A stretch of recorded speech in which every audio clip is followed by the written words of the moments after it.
From the heartland of America to every nation on earth, this is Jack Van Impe Presents The Truth in News and Commentary. Here now are Doctors Jack and Rexella Van Impe. Hello and welcome to Jack Van Impe Presents. Today we have a Christmas program for you, and some of the things we'll be talking about will be: who is Jesus, teacher or savior? The virgin birth, myth or miracle? And is the Christ of Christmas the way to heaven? We'll be discussing all of this and so very, very much more, and including some global headlines, of course. But first, before we get into the program, I just want to thank all of you for the wonderful letters that you've been sending to us, for the beautiful Christmas cards, and for pictures. Also, I got a stocking here with pictures of cats on it, because they know we have cats. We've been getting some pictures of cats and dogs, and especially children we love, families. Thank you so very, very much. Keep them coming in. Well, here is a picture of a cat that was sent to us. I'd like for you to see that. That's a real picture. They put a little hat on her, and there she is. We love everything that you folks send in to us, so keep them coming in, and we love every single letter that you write to us also.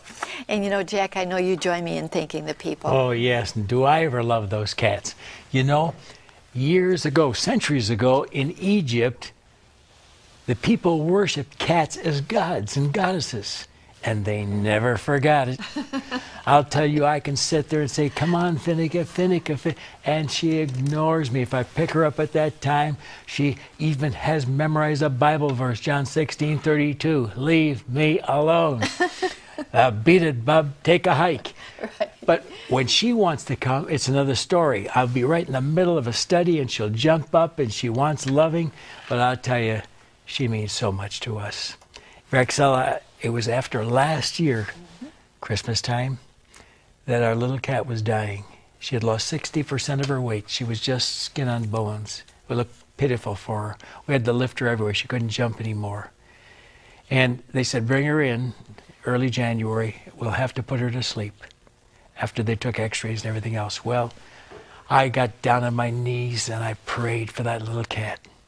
And I anointed her with oil in the name of the Lord and said, Lord, heal my baby. And you know what? Little by little, she started eating again. And today, she's a full, robust 15 pounds again, can jump anywhere, though she's 16 years of age. And I picked her up the other day. I said, thank you, Lord, that I can have her for another Christmas. It looked very bleak this year. And we got another kitty, too. I brought in a feral cat, and they're getting along pretty good, Jack, Amen. Actually. Oh, yeah. You know, it is wonderful to appreciate what the Lord brings into our lives, and we thank you. I want to thank you for your letters again, cards, and pictures. And I would just say, friends, that we so often go into our stores now during the season, and you don't hear Merry Christmas anymore. You hear Happy Holidays, Happy Holidays. No more Merry Christmas to you and your family. Well, the cartoonist picked up on this, and this is what he had to say. We're the men who look like wise men are. Happy holidays, season's greetings, warmest holiday wishes. And Mary says, after the wise men left, there came the three politically correct guys. Well, yes, that's very, very true. Politically correct. Something that we need to beware of. Beware of holiday office party blunders. So often, friends, let me just say, Christmas is so much more than a holiday party or saying happy holidays. Christmas involves the birth of our Savior. How wonderful, Jack, to know that we can celebrate His birthday. And these guys that run these stores, big department stores, they hate Jesus. But remember, Jesus is the reason for the season. And you know, it's hypocritical. And Jesus wasn't politically correct at all times. He said in John 16, verse 3, to the crowds of his day, you bunch of hypocrites. And that's the way I feel about some of you men that run these malls and the stores. And I could name the stores.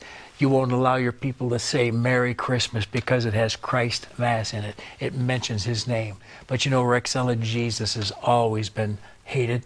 Isaiah chapter 53 verse 3, he's despised and rejected of men, a man of sorrows and acquainted with grief. They hated Jesus so much as he walked down the streets that they said in John 8:41, we be not born of fornication, you're an illegitimate child, hurling that in his face in the light of having a precious virgin mother, Mary. And then of course in John 10:20 they said, he's mad and has a devil. He foams at the mouth. Oh, how they mistreated him. And it's the same thing at Christmas time. Now in these stories you can't find anything about Jesus.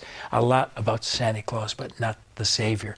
And remember Matthew 27 verses 22 and 23. Every year they released one of the prisoners.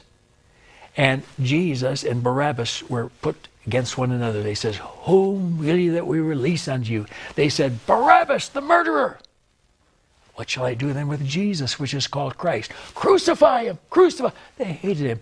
And Jesus said in John 15:25, they hated me without a cause. And that's what's going on in so many of our places of business. They don't want Jesus. We need to keep Jesus in Christmas. Christ Mass, right? Christ Mass. Well, Chuck Oman, as you well know, is our announcer, but he also is a great trumpeter, and he's going to bring to us a beautiful trumpet song right now. God bless ye, merry gentlemen, and we're going to enjoy it.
Woo! Great, beautiful, beautiful, beautiful. Oh, we love that, don't we? Beautiful job, Chuck. So very, very You're the beautiful. greatest, man. Wonderful. Yes, he is.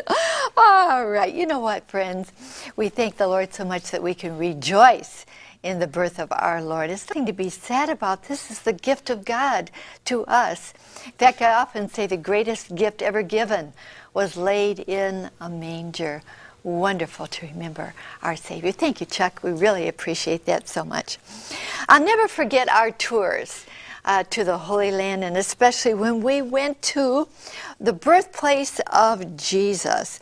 And I would certainly like for you to take a look at Bethlehem here with us, the birth of Christ at Bethlehem. This is a question on this next article. Is it okay to worship Jesus as God? Was he really God? Jack's going to answer that question for us in a moment. And is Jesus really God? His genetics say yes. His earthly mission says yes. His own testimony says yes. His attributes say yes. The Bible says yes. Is Jesus really God? This is the question we're going to ask Jack right now. Is he really God, Jack? Bethlehem says yes. What? Thousands of years before he came as a babe in that manger in Bethlehem. It was predicted it would happen in Micah 5 verse 2. But thou, Bethlehem Ephrathah, though thou be little among the thousands of Judah, yet shall he come forth out of thee, who's to be ruler in Israel. That's when he comes as King of Kings and Lord of Lords. But his goings forth have been from old, from everlasting. He is the everlasting God, the second member of the Trinity. Genesis 1:1, in the beginning God created heaven and earth. Wait a minute, that's not his name Yahweh there. In the Hebrew, it's in the beginning Elohim hath created. Anything that ends in an I am, seraphim, cherubim, angels. When it's I am, it means a plurality, more than one. He helped the Father create the world, Proverbs 30 verse 4. Who established all the ends of the earth? What's God's name? What's his son's name? You can't get around that, believe me. Wow. New Testament, John 1 verse 1, in the beginning was the Word. Who's the Word? Verse 14, the one who became flesh. Christ, the second member of the Trinity. Now, back to verse 1 and put in it Christ for the Word. In the beginning was Christ, and Christ was with God, and Christ was God, no doubt about it. When he was born, Matthew 1:23, it says his name would be called Emmanuel, which being interpreted is God with us. Can't get around it. No, do I ever like Romans 9 verse 5, Christ came, who is overall God, blessed forever. 1 Timothy 3:16, great is the mystery of godliness, that God was manifest in the flesh. And you called us who don't believe that Christ is God, listen to what the Father says to his own Son in Hebrews 1 verse 8. Thy throne, O God, is forever and ever. If the Father calls him God, you better start calling him God. And 1 John 5:20 says, we have believed in the Lord Jesus Christ. This is the true God and eternal life. You need any more proof? I believe it. I believe that Jesus is God, don't you? How wonderful to know that he is our Savior also. Now, if our Savior were born as any other human, not virgin born, then Christmas would be really like any other day. It would be a fraud. Take a look. The virgin birth, myth or miracle? Truly, we know it as a miracle. Now, a lot of people were mocking the virgin birth. The other virgin births are happening right now. Virgin Komodo dragon prepares to give birth. Can you believe that one? Hasn't seen a male for 10 years. All right, virgin birth. Let's go on. Hammerhead sharks. My, oh my. You don't need to laugh about a virgin birth. And then another. The world after cloning. Remember what happened to the sheep Dolly in Scotland? Well, now that's cloning, and it is a virgin birth going on. Over to South Korea, 5 departed pets back in 5 clone puppies. Can you imagine that one? And that's a surrogate mother feeding them. All right, let's go on here. License for cloning humans. Well, now that has to do with embryos destined for stem cell harvest. And here we see Cardinal Casper and Archbishop Williams of Canterbury. And Archbishop Williams says, I believe in the virgin birth, but you don't have to in order to be a Christian. That's my question. Do you have to believe in the virgin birth in order to be a Christian? There's no salvation possible without belief in the virgin birth. Now, he's mild, but there are two who came forth from the Anglican Church, and they are called Episcopalians, and one was Bishop Pike of California, and the other Bishop Spong, both Protestant bishops who mocked Jesus. And Bishop Pike died in the Holy Land writing a book against Christ, and Bishop Spong travels America and Canada putting down the Savior, denying his deity, his virgin birth, his blood atonement, his bodily resurrection. Listen to me. Jesus predicted this type of individual in Matthew 24 verses 5, 11, and 24 when he said there will be false Christ and false prophets. Again in 2 Peter 2, 1 and 2, there were false prophets among the people, even as there shall be false teachers among you who privately, secretly shall bring in damnable heresies, even denying the Lord Jesus who bought them, and many shall follow their pernicious, wicked ways. It's going on right now, ladies and gentlemen. Now, can you get to heaven without believing in the virgin birth? No. I'm dogmatic. Why? Because Adam's bloodline had become polluted through his sin. Romans 5 verse 12, wherefore as by one man, Adam, sin entered into the world, and death by sin, so death passed upon all men. We're a chip off the old block, and all of us have inherited that polluted, sinful bloodstream. Christ couldn't, or he could not be the Savior. So God had another plan, and it's predicted in Isaiah 7 verse 14. Behold, a new thing.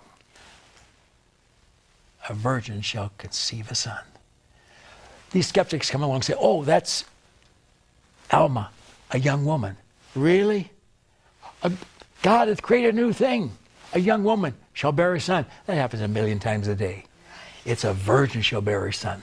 And Gabriel appeared to Mary in Luke chapter 1 and says, blessed art thou among women. Why?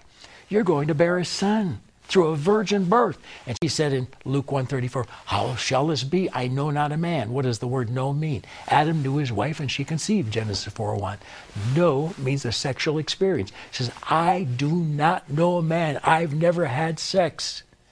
And so he said, here's the answer, verse 35. The Holy Spirit shall come upon thee, the power of the highest shall overshadow thee, and that holy thing which shall be born of thee shall be called the Son of God. And so she had a virgin birth. Hey, if mankind can do it now with these clones, you think Almighty God can't do it? That's why Jesus said, a body my Father prepared me, Hebrews 10:5, with special, holy, precious blood, 1 Peter 1:19. And so we bypass the blood of Adam, and you know that the latest medical reports, and I've got them on file, indicate that none of the woman's blood ever passes into the child, just the father's blood through the semen and sperm. And that's why Jeremiah 31:22 says, God hath created a new thing in the earth. A woman shall only compass, carry a man. He's here without sin. He did no sin, 1 Peter 2:22. He knew no sin, 2 Corinthians 5:21. He's holy, harmless, undefiled, and separate from sinners, Hebrews 7:26. And you bishops got it all wrong. Oh, Jack, that's great. Friends, we know who Jesus was and is, don't we? I'll tell you, we believe the Scripture. We believe history. We believe His miracles. We believe His presence within our own hearts. On the cover of U.S. News and World Report, quite a title, In Search of the Real Jesus.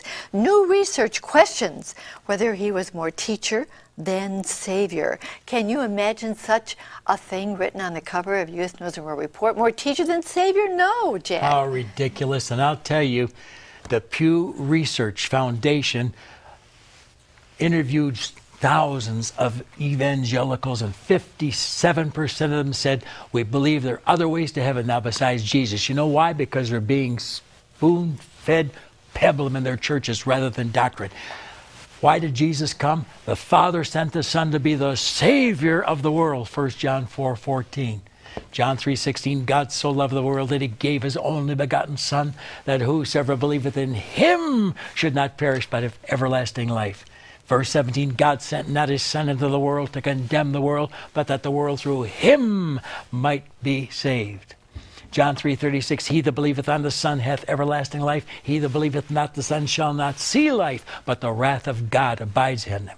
Jesus said in John 5:39 and 40, you search the Scriptures, for in them you think you have eternal life. You've missed it. They talk of me, and you won't come to me, that you might have life. John 6:47, verily, verily, I say unto you, he that believeth on me hath everlasting life. John 8:12, I am the light of the world. John 10:9, I am the door. By me, if any man enter in, he shall be saved. John 14:6, I am the way, the truth, and the life. No man can come unto the Father but by me. Hey, Acts 4:12, neither is there salvation in any other. There's no other name under heaven given among men whereby you must be saved. That's the name of Jesus. Romans 1:16, I'm not ashamed of the gospel of Christ. It's the power of God unto salvation. What? The gospel of Christ. Romans 10:13, whosoever shall call upon the name of the Lord Jesus Christ shall be saved. On and on. He that hath the Son hath life. He that hath not the Son of life doesn't have life. And that's 1 John 5, verse 12. And listen, if you preach any other gospel, the curse of God's on you. Let me finish. Galatians 1:8. But though we or an angel from heaven preach any other gospel unto you than the death, burial, and resurrection of Christ, let him be accursed. As I said before, I say again, if you preach any other gospel than death, burial, and resurrection, you're accursed. That means doomed and damned for all eternity. Let's get back into God's Word. Oh, Jack, that was tremendous, wasn't it? In thinking about why Jesus came, Jack heard me sing a song when we were over in England. He said, I want you to do that for the Christmas program. So we're going to take you to England right now. I'm going to do a song, Why Did Jesus Come? He looked beyond my fault, and he saw my need. How wonderful that he saw my need, and he became our Savior.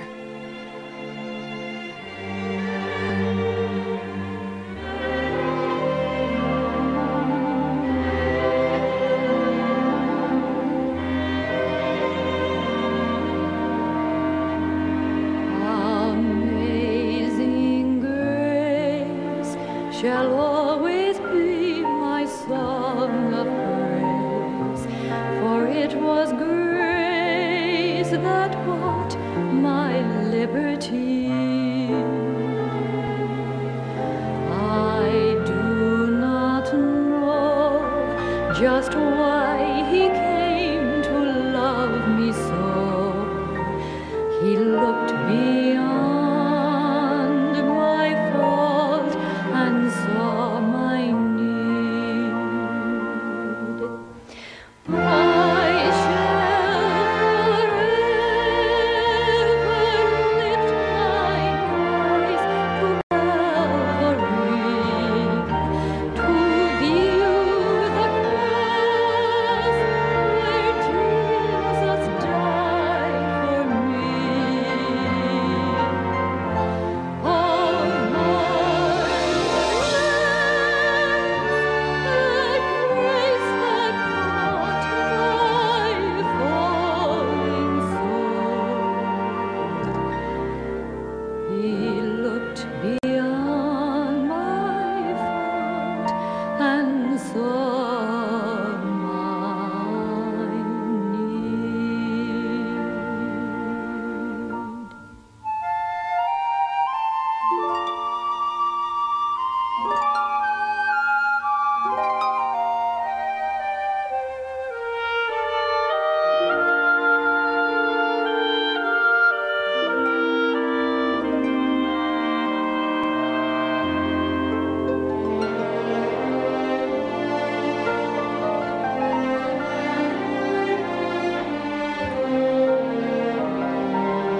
Oh, Oh my, that's why he came, because we all have the need. We all need him, don't we? The Lord will meet your need. Jack, will you show us why Jesus came and how he can meet our need? So simple. Believe on the Lord Jesus Christ, now shall be saved. Pray this: Lord Jesus, the Christ of Christmas, the Savior of the world, thank you for dying for me. Thank you for the cross. Come into my heart today, Jesus. Save me. I pray this in your holy name. Amen. Amen. What a wonderful time of the year to open your heart to the Lord. I trust that you prayed that prayer with Jack. Oh, if you did let the Lord meet your need. I don't know what it is, but you do. The Lord will meet your need as your Savior. That's why He came. And so if you prayed that prayer, there's the address. Please write to me and let me know that you did, and I'll send you absolutely free this little booklet for steps in a new direction. How good to walk with the Lord in a new direction. Not only will He be your Savior, but He'll be your companion, your friend, every single day and help you through every difficulty. This is why He came, to be your Savior. Write to me. And now, friends, I want to draw your attention again to the wonderful offer of the week, and it is Jack Van Impe Prophecy Bible. I love it because it is the revised edition. So much more in here besides the Bible, verse by verse. How you memorize the Bible is in here, and 3 other books, Jack. The book of Revelation, verse by verse. The book of Daniel, verse by verse. And then a prophetical index from A to Z, every prophetical word explained, plus 10,385 coded verses telling when each one of these verses will happen under a heading of these masterful codes. And those 3 books used to sell for $60. Now you get all of it, the books and the Bible, for $59.95. Oh, yes. It is a great offer and a great gift for any time of the year. A wedding, beautiful gift. Birthday, beautiful gift. So many other occasions that you can give this for, and it's wonderful for your own self to study the Bible verse by verse. People always ask me, how in the world did he ever memorize all that? He has that in here too, as I mentioned a moment ago. But how wonderful to know that you can have the Prophecy Bible by Jack Van Impe. And now here's our announcer to tell you how you can receive this wonderful offer. Chuck? Thank you, Rexella. My friend, to order your Prophecy Bible, call toll-free 24 hours a day, 1-800-JVI 7777. To order by mail in the U.S., send $59.95 to Jack Van Impe Ministries, Box 7004, Troy, Michigan 48007. In Canada, send $59.95 to Jack Van Impe Ministries of Canada, Box 1717, Postal Station A, Windsor, Ontario, NINA 6Y1. Now back to Rexella. Thank you so very much, Chuck. What a wonderful, wonderful time to order this great, great offer. Jack, you know what? People are always asking me about prophecy, and you've explained so much in here. The Prophecy Bible, you've got it all outlined for everybody. If they get this Bible and study all my book in it, and the A to Z of prophecy, and the 10,385 coded verses, there's nothing more to learn about prophecy. It's all right here.